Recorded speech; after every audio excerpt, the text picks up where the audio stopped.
guys, welcome to my YouTube channel Jojas Study. Hello guys, welcome to my YouTube channel Jojas basic maths.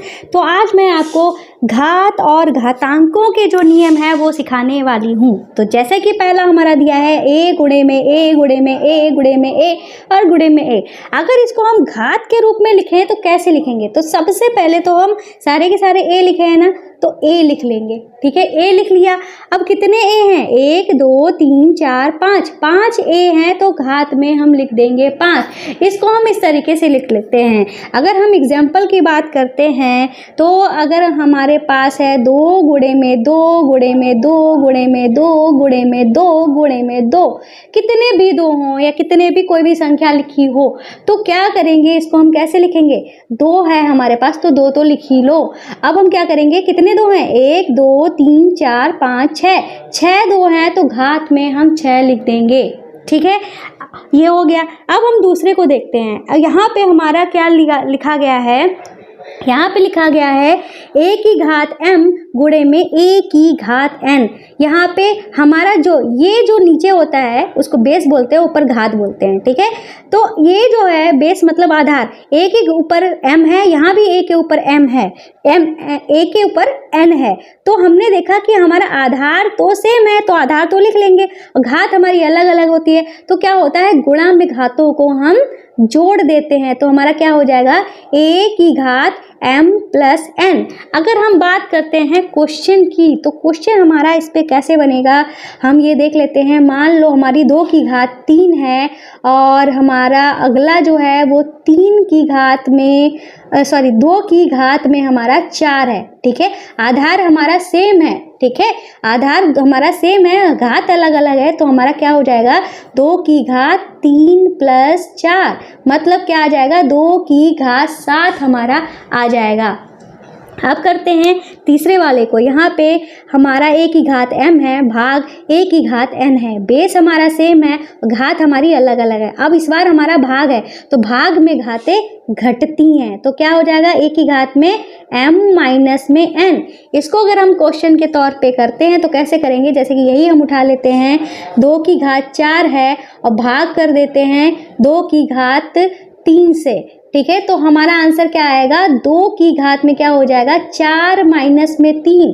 ठीक है, तो इसका answer क्या हो जाएगा? 2 की घात 1। 2 की घात 1 को हम 2 ही कहते हैं। ठीक है, ये हो गया।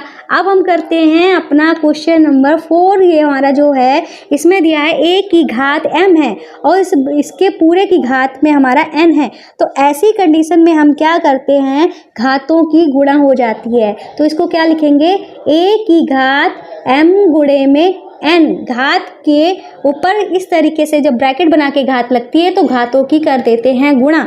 इसके क्वेश्चन को अगर हम करेंगे तो जैसे कि हम ले लेते हैं 2 की घात हमारी 3 है और इस तरीके से ब्रैकेट लगा के हमारी घात 2 लगी है, तो हम क्या करेंगे? 2 की घात हो जाएगी 3 गुणे में 2 मतलब 2 की घात 6 हो जाएगी। अब करते हैं पांचवें वाले को। यहाँ पे लिखा है a बटे b की घात जो है m है। a बटे b की घात m का मतलब हमारा क्या हुआ? ये a की घात भी m है और बटे में b की घात भी m है। ठीक है, तो इस टाइप के क्वेश्चन को हम कैसे करेंगे? मान लो हमारा लिखा है 2 बटे 3 लिखा है और इसकी घात हमारी m लगी है, तो इसको हम कैसे लिखेंगे? 2 की घात m और बटे में, ठीक है, बटे में हमारा 2 की घात 3 है ना बटे में, तो 3 की घात m हो जाएगा। ठीक है, दोनों की घात हमारी m में कन्वर्ट हो जाएगी। अब यहाँ पे गुणा लिखा है a गुणे में b और घात में m लिखा है, तो इसका मतलब क्या हुआ? तो इसका मतलब भी जस्ट वही होगा जो हमने अभी देखा। यहाँ पे a की घात m हो जाएगी और b की घात भी m हो जाएगी। ठीक है, तो यहाँ पे अब हम इसको क्वेश्चन बना के कैसे करेंगे? तो भाई क्वेश्चन बना के कर लेते हैं। मान लो हमारा 2 गुणे में 3 लिखा है और ब्रैकेट के बाहर घात हमारा m की जगह पे, अच्छा जैसे कि हमने यहाँ पे m लिख दिया है, यहाँ पे कोई संख्या भी लिख सकते थे, चलो हमने यहाँ पे m लिख दिया है, तो 2 की घात m हो जाएगी और गुणे में 3 की घात भी हमारी m हो जाएगी। m की जगह पे आप कोई संख्या भी ले सकते हो। ठीक है, अब करते हैं हम अपना ये वाला क्वेश्चन जहाँ पे लिखा है a की घात x बराबर में b। तो इसकी वैल्यू में अगर हम a की वैल्यू निकालना चाहेंगे तो हम कैसे निकालेंगे, हम b लिख देंगे और b की घात में क्या हो जाएगा, 1/x हो जाएगा।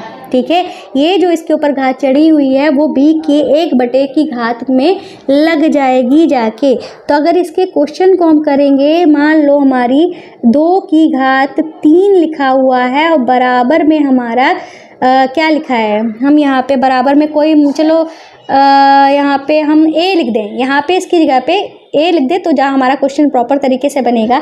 अगर हमारा a की घात 3 लिखा है और बराबर में हमारा 2 लिखा है तो इसको हम कैसे सॉल्व करेंगे, तो a की वैल्यू जो निकलेगी वो निकलेगी 2 की घात में 1/3। इस तरीके से हम इस वैल्यू को निकाल सकते हैं।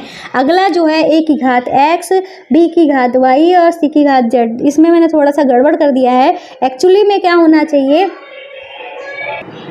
तो यहाँ पे हमारा a होगा। ठीक है, यहाँ पे हमारा a ही होगा, b नहीं होगा।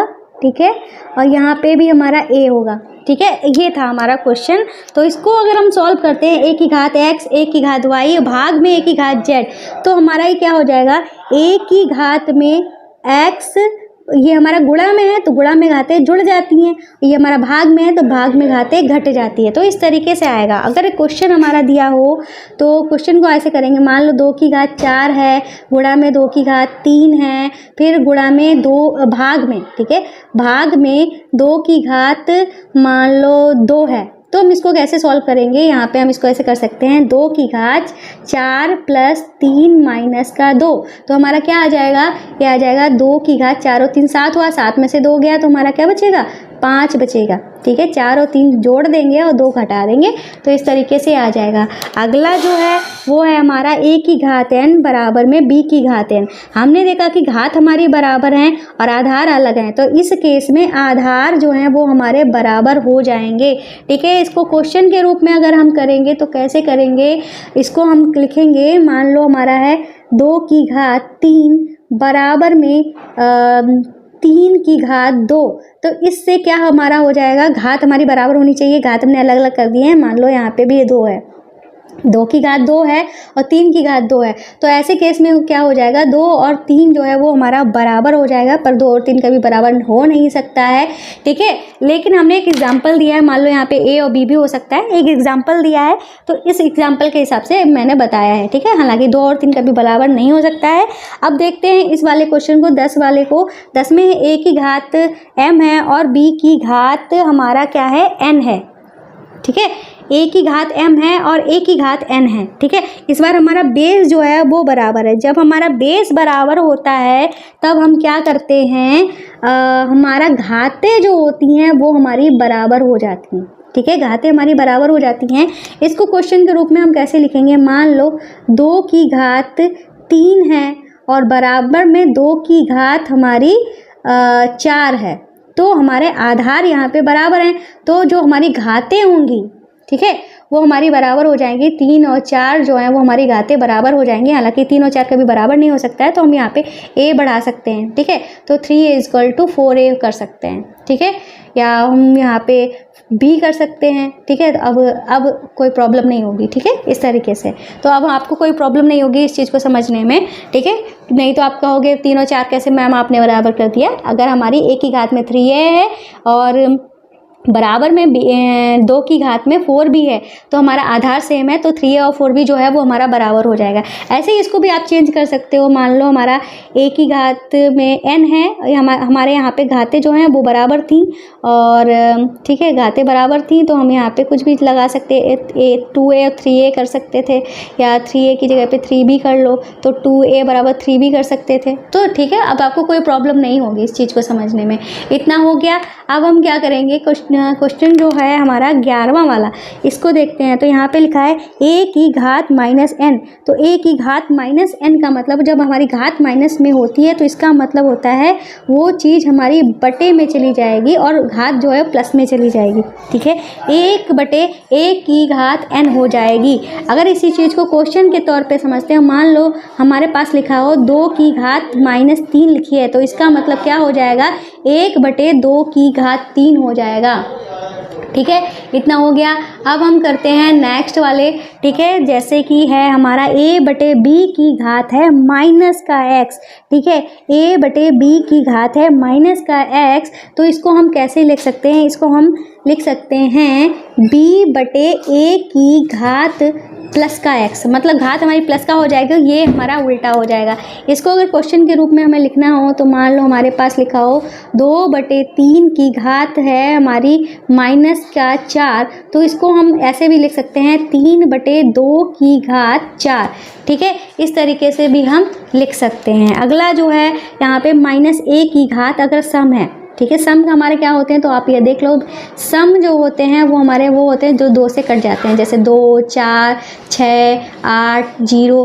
विषम हमारे क्या होते हैं? तो विषम जो होते हैं वो हमारा क्या होता है 1, 3, 5, जो 2 से नहीं कटते हैं। ठीक है, और सम को कहते हैं हम इवन कहते हैं, और विषम को कहते हैं हम ऑड। तो अगर हमारी -a की घात ऑड है, ठीक है, इवन है मतलब सम है, तो हमारा क्या आता है? तो हमारा प्लस में आंसर आएगा। ठीक है, तो क्या आएगा? हमारा प्लस में आंसर आएगा। देख लेते हैं, या इनको इस चीज़ को ऐसे भी लिख सकते हैं, -a की घात सम है तो हमारी जो, तो इसका आंसर वही आएगा जो प्लस के a की घात में वही नंबर होगा, तो वही हमारा आंसर आएगा जो प्लस a की घात में हमारा होगा। अगर एग्जाम्पल के तौर पे अगर हम देखते हैं, मान लो हमारे पास -2 है, -2 की घात हमने 4 लगा दी है। ठीक है, तो इसका आंसर भी वही आएगा जो हमारी 2 की घात में 4 होगा। चाहे तो हम आपको चेक करके बता देते हैं, -2 की घात 4 का मतलब है -2 गुणे में -2 गुणे में -2 गुणे में -2। तो ये क्या हुआ? 2 दूनी 4 दूनी 8 दूनी 16, ये हमारा 16 आया। ठीक है, और माइनस माइनस प्लस हुआ, प्लस माइनस माइनस हुआ, माइनस माइनस प्लस हुआ, तो प्लस का 16 आया। ऐसे ही 2 की घात 4 का मतलब तो हमारा 16 ही होता ही है। ठीक है, तो हम ये आप देख लीजिए, मैंने यहाँ पे किया है। ठीक है, अब ये आप समझ गए हैं। अब इस चीज़ को समझ लेते हैं, अगर -a की घात ऑड मतलब विषम है, तो इसका आंसर जो है वो हमारा क्या आएगा? इसका आंसर आएगा माइनस का a की घात ऑड, मतलब माइनस हमारा जो है वो पहले आ जाएगा। ठीक है, अब इस चीज़ को एग्जाम्पल के तौर से समझ लेते हैं, जैसे कि मान लो हमारे पास -3 की घात 3 है। ठीक है, तो ये किसके बराबर हो जाएगा? -3 की घात 3 के बराबर हो जाएगा। क्यों हो जाएगा? चलो इसको भी देख लेते हैं। -3 की घात 3 का मतलब क्या हुआ? -3 गुणे में -3 गुणे में -3। ठीक है, तो इसकी वैल्यू हमारी क्या आएगी? 3 3 9 यहाँ 27 आएगी, और 27 जो आएगा वो माइनस का आएगा। क्यों आएगा? क्योंकि माइनस माइनस प्लस हुआ, प्लस की गुणा माइनस की तो माइनस का हुआ। ऐसे ही 3 गुणे 3 का मतलब क्या हुआ? 3 3 9 यहाँ 27, और माइनस पहले से है। ठीक है, तो माइनस का 27 हो गया। तो इस तरीके से ये हो गया। अब हमारा जो लास्ट वाला है, ये लिखा है a की घात x और x की घात y। तो ऐसे कंडीशन में इसको हम क्या कहते हैं? तो ऐसे कंडीशन में हम क्या करते हैं कि a जो हमारा लिखा हुआ है, तो ऐसे कंडीशन में क्या करेंगे? इसको हम लिखकर नहीं बता सकते हैं। हमें क्या करना पड़ेगा? x की घात जितनी भी दी गई है वो हमें निकालनी पड़ेगी, फिर वो हमारी x की घात हो जाएगी। इसको हम एग्जाम्पल से समझा सकते हैं। जैसे मान लो हमारे पास 3 है। ठीक है, 3 की घात हमारी 2 लिखी है। अब इस 2 की घात भी हमारी क्या लिखी है? 3 लिखी है। तो अब ऐसा नहीं करेंगे जैसे कि हमने यहाँ पे रूल पढ़ा था। आप इसमें कंफ्यूज हो सकते हो इन दोनों में, तो लेकिन कंफ्यूजन की बात नहीं है। यहाँ पे उस ब्रैकेट के बाहर घात लगी हुई थी, तो हमने क्या किया? इन दोनों घातों की गुणा कर दी थी। पर इसमें ऐसा नहीं करना है, हमें घातों की गुणा नहीं करनी है। हमें क्या करना होगा? 3 की घात जो हमारा 3 लिखा था, ठीक है, 3 की घात जो 2 लिखी थी, इस 2 की घात 3 है, मतलब 2 की घात 3 का मतलब क्या हुआ? 2 गुणे 2 गुणे 2, मतलब 3 की घात हमारा क्या हो जाएगा? 2 दूनी 4 दूनी 8। ठीक है, यहाँ पे हम गुणा नहीं करेंगे, 2 3 6 नहीं करेंगे, हम 2 की घात निकालेंगे। ठीक है, तो ये हमारा 3 की घात 8 आ जाएगा। एक और एग्जाम्पल देख लेते हैं ताकि आप कंफ्यूज ना हो। मान लो कि हमारे पास 10 की घात 4 की घात 3 है, तो कैसे करेंगे? 10 की घात जो 4 लिखा था, तो 4 की घात 3 करेंगे इसको। 4 की घात 3 का मतलब 4 गुणे 4 गुणे 4। तो इसको हम कैसे लिख सकते हैं, 10 की घात 4 चौको 16 चौको 64, 10 की घात 64 हुआ जाके। ठीक है, इस तरीके से हम इसको करेंगे सॉल्व। तो उम्मीद है घात और घातांकों के सारे नियम जो है, कुल 15 नियम जो है मैंने बता दिए हैं, आपको अच्छे से समझ में भी आ गए होंगे। विद एग्जाम्पल आपको बताएं। अगर आपको और भी डीप क्लास चाहिए, कई सारे क्वेश्चन प्रैक्टिस में चाहिए हैं, तो कमेंट बॉक्स में बता देना। तो आज की क्लास में बस इतना ही, मिलते हैं नेक्स्ट वीडियो में, तब तक के लिए बाय बाय।